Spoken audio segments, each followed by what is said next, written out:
Hello friends, आज हम लोग पढ़ेंगे क्लास 10 का चैप्टर नंबर 10 जिसका नाम है प्रकाश, परावर्तन तथा अपवर्तन। तो आइए आज हम लोग डिस्कस करते हैं जो पॉइंट्स आज हम लोग पढ़ेंगे। पहला जो हमारा हेडिंग है जिसको हम लोग पढ़ेंगे उसका नाम है प्रकाश क्या है। दूसरा पढ़ेंगे प्रकाश के गुण क्या होते हैं। तीसरा पढ़ेंगे प्रकाश का परावर्तन क्या होता है। चौथा पढ़ेंगे प्रकाश के परावर्तन के नियम।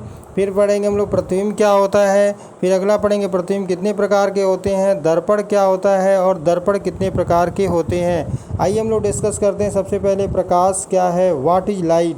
प्रकाश एक प्रकार की ऊर्जा है जिसके कारण हम वस्तुओं को देख पाते हैं। प्रकाश की उपस्थिति में ही वस्तुओं को देखना संभव है। बिना प्रकाश के कारण संपूर्ण ब्रह्मांड अंधकारमय है। सूर्य भी अभी पूरे ब्रह्मांड में प्रकाश का सबसे बड़ा स्रोत है। तो इस तरह से आपको समझ में अच्छे से आ गया होगा डियर प्रकाश क्या होता है। ये इंपॉर्टेंट पॉइंट्स है आपका। अगला हेडिंग जो हमारा डियर वो है प्रकाश के गुण, प्रॉपर्टी ऑफ लाइट। प्रकाश के निम्नलिखित गुण होते हैं। प्रकाश सदैव सीधी रेखा में चलता है। निर्वात में प्रकाश की जो चाल होती है वो 3×10⁸ मीटर पर सेकेंड होती है। थर्ड जो पॉइंट है डियर वो है प्रकाश सदैव वैद्युत चुंबकीय तरंगों के रूप में चलता है। फोर्थ जो पॉइंट है डियर वो प्रकाश की तरंगदैर्घ्य 3800 से 7800 एंगस्ट्रॉम होती है। तो ये सब आपके क्या है डियर प्रकाश के गुण होते हैं। अगला जो हमारा हेडिंग है डियर वो है प्रकाश का परावर्तन, रिफ्लेक्शन ऑफ लाइट। प्रकाश किरण किसी चिकने तल से टकराकर वापस उसी मार्ग में लौट जाने की घटना को प्रकाश का परावर्तन कहते हैं। तो आप फिगर में देख सकते हैं डियर, नीचे एक चिकना या समतल तल है। जैसे इस पे प्रकाश की किरण पड़ रही है तो यहाँ से पड़ने के बाद परावर्तित हो गई है, यानी वापस उसी मार्ग में लौट गई है। इस घटना को प्रकाश का परावर्तन कहते हैं। अगला हेडिंग क्या है हमारा डियर, प्रतिबिंब क्या है। Definition of image.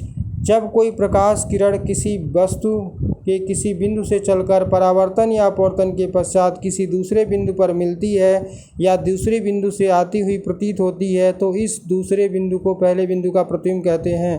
प्रतिबिंब दो प्रकार के होते हैं। पहला है वास्तविक प्रतिबिंब। जब प्रकाश किरण किसी वस्तु के किसी बिंदु से चलकर परावर्तन या अपवर्तन के पश्चात किसी दूसरे बिंदु पर वास्तव में मिलती हैं या दूसरे बिंदु को पहले बिंदु का वास्तविक प्रतिबिंब कहते हैं। वास्तविक प्रतिबिंब को हम पर्दे पर आसानी से प्राप्त कर सकते हैं।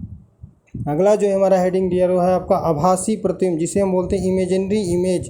जब प्रकाश किरण किसी वस्तु के किसी बिंदु से चलकर परावर्तन या अपवर्तन के पश्चात किसी दूसरे बिंदु पर आभासी रूप से मिलती हैं या मिलती हुई प्रतीत होती हैं तो उसे आभासी प्रतिबिंब कहते हैं। आभासी प्रतिबिंब को पर्दे पर प्राप्त नहीं किया जा सकता है। अगला जो हमारा हेडिंग है डियर वो है दर्पण, जिसे इंग्लिश में बोलते हैं मिरर। जब किसी चिकने पृष्ठ जैसे कांच की प्लेट के एक ओर कलई करके दूसरा पृष्ठ परावर्तक तल बना दिया जाता है तो परावर्तक तल ही दर्पण कहलाता है।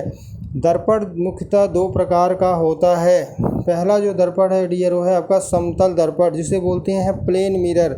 यदि कांच की समतल प्लेट के एक ओर कलई करके दूसरा पृष्ठ परावर्तक तल बना दिया जाए तो दर्पण समतल दर्पण कहलाता है। समतल दर्पण सदैव वस्तु का प्रतिबिंब आभासी वस्तु के बराबर बनता है। दूसरा हमारा जो दिया दर्पण वो है उसका नाम है गोली दर्पण, स्फेरिकल मिरर। यदि कांच के किसी खोखले गोले को काट कर उसके एक ओर कलई करके दूसरा पृष्ठ परावर्तक बना दिया जाए तो या परावर्तक तल ही गोली दर्पण कहलाता है। गोली दर्पण मुख्यतः दो प्रकार के होते हैं। पहला जो दर्पण होता है वो होता है आपका डियर अवतल दर्पण। दूसरा जो होता है आपका उत्तल दर्पण। तो ये आपके गोली दर्पण के दो प्रकार होते हैं। पहला हम लोग डिस्कस करते हैं अवतल दर्पण के बारे में। खोखले गोले का कटा हुआ भाग जिसके अंदर उभरा हुआ भाग पर कलई किया हो और अंदर वाला भाग परावर्तक तल का कार्य करे तो यह अवतल दर्पण कहलाता है।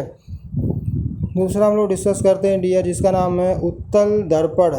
खोखले पृष्ठ का कटा हुआ भाग जिसके अंदर वाले भाग धंसे हुए भाग पर या कलई किया गया हो तो बाहरी पृष्ठ परावर्तक तल का कार्य करे तो यह दर्पण आपका उत्तल दर्पण कहलाता है। तो उम्मीद करता हूँ डियर आज का जो टॉपिक्स था हमारा आपको अच्छे से समझ में आया होगा। अगर आपको समझ में अच्छे से आया होगा तो चैनल को सब्सक्राइब करिए तथा हमारे टेलीग्राम चैनल को ज्वाइन कर लीजिए, जहाँ पे आपको PDF अवेलेबल है, वहाँ से आप PDF डाउनलोड कर सकते हैं। Thank you for watching dear.